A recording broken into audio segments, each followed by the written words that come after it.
I got this little girl that's running around now, and I have to hold her and dance and sing the songs. Like I'm throwing them up my back, my arms are tired. Like like no one wants to hear, but you get exhausted, dude. Like you get fucking wiped out, and Right. like sleep is such a big thing now that like, because she still sleeps in the bed. So I was gonna ask you is like, are you starting now to like, does Cooper sleep in the bed? So that's weird you asked me tonight. No. In fact, tonight, right now, about an hour ago, a half hour ago maybe, we just put him down in his pack and play for the first time. He's been sleeping in his snoo. You know what the Mm. snoo is, right? Yeah, so you got a snoo. That's dynamite, man. That's fucking. But now he's too fucking big. His legs hit the end and he tries to turn over. He wants to roll over, and we're terrified of him being on his stomach. Yep. Yeah. So we got a monitor. We're watching him constantly. We got the owlette. You know what that is? Owlette. It's like a smart sock that you put on their foot, and it monitors their heart rate I and didn't know that was. Yeah. their oxygen levels. Mhm. And I swear to God, like that has helped us sleep every night. Without that, I'd be going crazy. Yeah, because it's more. It's like in your head, your mental. Like, see, because she sleeps in the bed with Well, us. it goes off. It goes off if their heart drops, or like their heart rate drops too low, or the oxygen drops too low. It will like make an alarm sound, and it wakes you up in a fucking panic because it's done that a couple times Yeah, where his of heart course. rate went too low, and like we fucking get up. One time I was holding him. It was like 4 in the morning. I was feeding him, and then Bethany jumps out of bed, like, what the fuck? And I was like, I got him. He's fine. Yeah. But and then the other time it was vice versa, where I jumped out of bed and I was like, where the fuck is he? That moment of panic is like, Yeah, especially from a deep sleep because you don't get good deep sleep anymore. it's literally like the most confusing moment. Like, you're lucky, and you got to keep doing that because we didn't do that. We couldn't, and it wasn't because of her. It's because of us that we couldn't get her into the crib because we just didn't take the time to do it.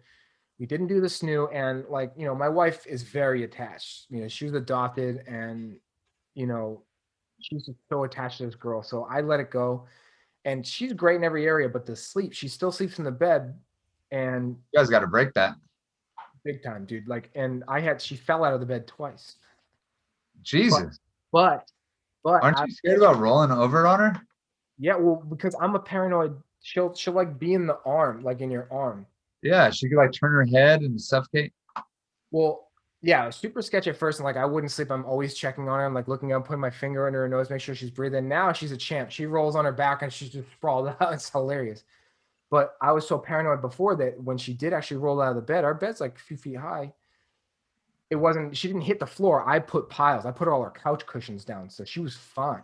Actually told me that she rolled out one time, Yeah. and you heard something, but it was her hitting the pillows, and you ran over and dove. Oh, well, I had to wake Megan up abruptly. And No, I think when you were talking about it, she was on like a nap or something. You guys were in the kitchen or something. oh, there's Maybe I'm wrong. there's always something. Any noise you hear, you go running. Right. But I was so paranoid that I already had the things down. I didn't have to learn the hard way that she's gonna hit a hard floor, even though we have carpets. But what we did was we pushed our bed up to the wall, and now Megan sleeps up against the wall, so she can't roll off the bed. She either rolls into me or on the side. But like now it's really disrupting our sleep because she keeps like kind of waking up and rustling around. She needs to get to her crib. Up this 400 and something dollar crib, she never used it. So Yeah. yeah. Get on that ASAP. Otherwise, she'll never want to leave your bed. No, she won't. My sister has She'll the be same stuck problem. there. It's going to be hard to transfer her over to the crib. Well, that's what I was gonna say to you is just keep going. You're like that's such a good move on your part. You don't even know how that's gonna pay dividends down the road. Like, but we're in the middle too because we have a friend that has such that she has a daughter and she has such separation anxiety from her mom. Who's this? It's one of our friends out here. We have like these friends. They're kind of like a hippie-ish couple. They don't have any electronic toys. They love the Grateful Dead. And they're really sweethearts. And they both work from home. They're writers. And their daughter has such separation anxiety that she can't even take a shower. Literally can't take a shower without her daughter freaking out. And she's having real problems with it. She's like breaking down. Well, Why is that? Just because she's never done that before?